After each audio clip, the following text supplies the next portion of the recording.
Aloha everyone, welcome back to the Digital Nation Tuvalu podcast, produced by the Digital Nation Office under the Government of Tuvalu. This podcast invites guests from within and outside Tuvalu to discuss various aspects of Tuvalu's Digital Nation project, from technology to culture. I am your host, Suilelei Fuitau. Although we know many of you are familiar with Tuvalu, we realize that some of our viewers and listeners might need a bit of an introduction. We are happy to provide the introduction today in a special English language version of the pod. Tuvalu is a Pacific island nation that is north of Fiji. For more general landmarks, Tuvalu is northeast of Australia and southwest of Hawaii. Tuvalu is made up of 9 islands: Nanumea, Nanumanga, Niutao, Nui, Vaitupu, Nukfetau, Funafuti, Nukulalai, and Niulakita. Because the islands of Niutao and Niulakita are seen as belongings to the same island community, Tuvalu is generally recognized as having 8 islands communities.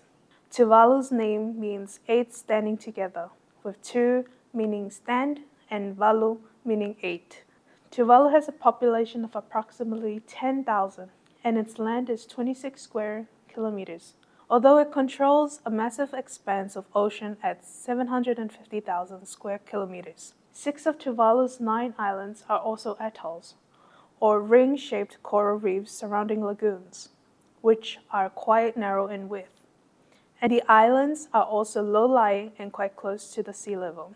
People first settled in the islands now making up Tuvalu approximately 2,000 years ago. The islands later developed unique, yet interconnected, cultures based around communal living and well-being, and values like alofa, love, falepili, being a good neighbor, and kaitasi, shared ownership. Tuvalu was controlled and then colonized by the British in the late 1800s and early 1900s, and was joined with Kiribati, another Pacific island nation to the north of Tuvalu, under the name of Gilbert and Isles Islands. Tuvalu was able to separate from Kiribati after 1974 and became independent from the British on 1st October 1978. 1st October is now celebrated as Tuvalu's Independent Day. Since that time, Tuvalu has worked to build a thriving nation while preserving core principles founded in Tuvaluan cultures and values and the Christian faith. Tuvalu has also developed revenue streams based on national assets like the fisheries it controls in its massive exclusive economic zone and its internet domain name, .tv.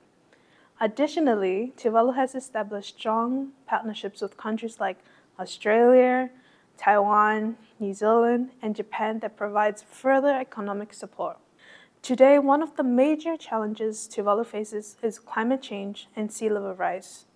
Because Tuvalu's land is narrow and low-lying, rising sea levels caused by climate change threaten the country with potential disappearance. Tuvalu has worked from every angle and level to prevent this fate, but has also prepared for a worst-case scenario where its land is lost to the sea. Seawalls have been built and land reclamation projects undertaken to defend against encroaching tides and alleviate land loss. Legal and diplomatic efforts have been made to ensure that Tuvalu's sovereignty is not threatened even if its land is lost. Tuvaluan leaders have also spoken out from both at home and abroad to raise awareness and demand action on this issue. The Digital Nation Project, our podcast, is part of these efforts to prepare Tuvalu now to secure it for tomorrow. Pakutailasi, and we'll see you soon.